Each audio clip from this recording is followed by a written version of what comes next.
จ้ามีชื่อว่านางลำแก้วบุษดีปัจจุบันศึกษาอยู่ภาควิชาสื่อสารมวลชนสายโฆษณาและประชาสัมพันธ์คณะภาษาและมนุษยศาสตร์มหาวิทยาลัยสวรรณเขตมื้อนี้เราจะมาทำความรู้จักเกี่ยวกับคณะภาษาและมนุษยศาสตร์ว่ามีจักสายและมีสายใดๆเพราะฉะนั้นทำรู้จักกันเลย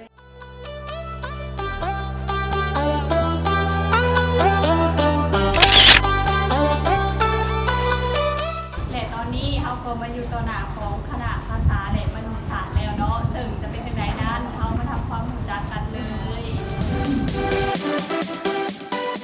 คณะภาษาและมนุษยศาสตร์จะประกอบด้วย5ภาควิชาแต่ละภาควิชานั้นมันจะมีความแตกต่างกันไปเช่นสาขาวิชาภาษาฝรั่งนำไส้2สาขาวิชาภาษาอังกฤษนำไส้3สาขาวิชาสื่อสารมวลชน4สาขาวิชาภาษาเวียดนามนำไส้5สาขาวิชาภาษาญี่ปุ่นนำไส้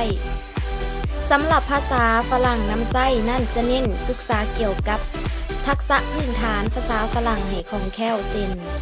การเว้าการอ่านและการเขียน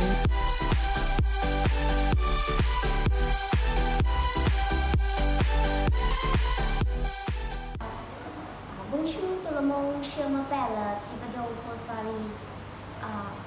C'est 20 ans. Je suis étudiante en deuxième année du département de français à la faculté de linguistique à l'université de Sorokit. สำหรับภาควิชาภาษาอังกฤษนำไส้แม่นจะเน้นศึกษาในการเว้าการเขียนเมื่อการศึกษาสำเร็จแล้วสามารถประกอบอาชีพได้หลายอย่างเลยบ่ว่าจะเป็นนักแปลภาษาพนักงานต้อนรับในโรงแรมและพนักงานตามบริษัทเอกชนต่างๆได้ Good afternoon. My name is Tekanya Sepdakon. I'm 23 years old. I come from Nong Bua Thai village, Songkhon district, Savanakhet province. Yes. Now I study English department year 3. Faculty of Linguistics at Savanakhet University. And my name is Hasapon Thanadabut. I'm from Lasawungsai village. I'm 20 years old. Now I study at Savanakhet University, Faculty of Linguistics, English Department Year 3. สำหรับภาควิชาสื่อสารมวลชนแม่นจะเน้นศึกษาในการเป็นนักสื่อสารมวลชนหลังจากจบการศึกษานี่แล้วจะประกอบอาชีพได้อย่างหลวงหลายบ่ว่าจะเป็นพิธีกรสร้างภาพสังกัดอยู่หน้าเวียกแถลงข่าวและวัฒนธรรมสังคมและอื่นๆได้สบายดีข้าพเจ้าบุญมาใส่สงครามซึ่งว่าข้าพเจ้าได้เรียนอยู่ที่มหาวิทยาลัยสวรรณเขตคณะภาษาศาสตร์ภาควิชาสื่อสารมวลชนปี 2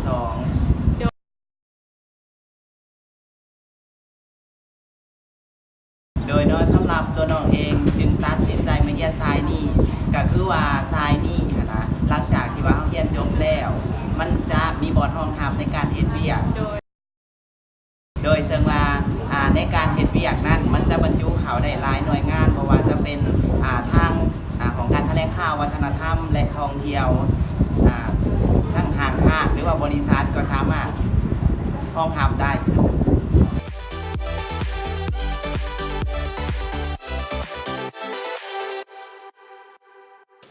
สำหรับภาควิชาภาษาเวียดนามนำไส้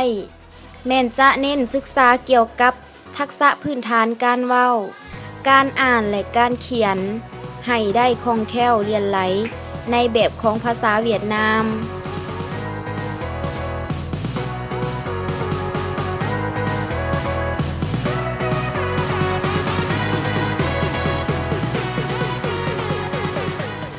Xin chào các bạn, tôi tên là Phú Bình Kèo Bờ Pha. Còn tôi tên là Oanh Chay Kiệt Mani. Chúng tôi là sinh viên học tiếng Việt năm thứ 2 khoa ngôn ngữ tại trường Đại học Savanakhet.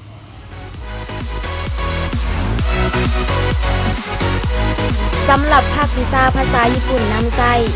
แม่นจะเน้นศึกษาเกี่ยวกับทักษะการเว้าการอ่านและการเขียนโดยเฮ็ดเวียกในสถานทูตนักแปลภาษาและอื่นๆอีก ตามความหมักและความสามารถของตนเอง はじめまして私はフトモシマスสวรรณเขตโตะ大学の学生ですどうぞよろしくお願いしますこんにちは、はじめまして、私はทองสมุทรเดชสวรรณเขตไดกาคูโนกัมพูเซเดสโดโซโยโรสกุโอนิกาซิมัสเจ้าและได้ทั้งหมดนั้นก็เป็นสิ่งดีๆที่พวกเขานำมาเสนอให้กับทุกท่านหวังว่าสิ่งที่เรานำมาเสนอนี้จะเป็นผลดีให้กับทุกคนที่กำลังสอบหาศึกษาต่อในระดับปริญญาตรีสำหรับท่านใดที่สนใจสามารถติดต่อได้ที่เบอร์ 030-572-3351 ที่คณะภาษาและมนุษยศาสตร์มหาวิทยาลัยสวรรณเขตขอขอบใจ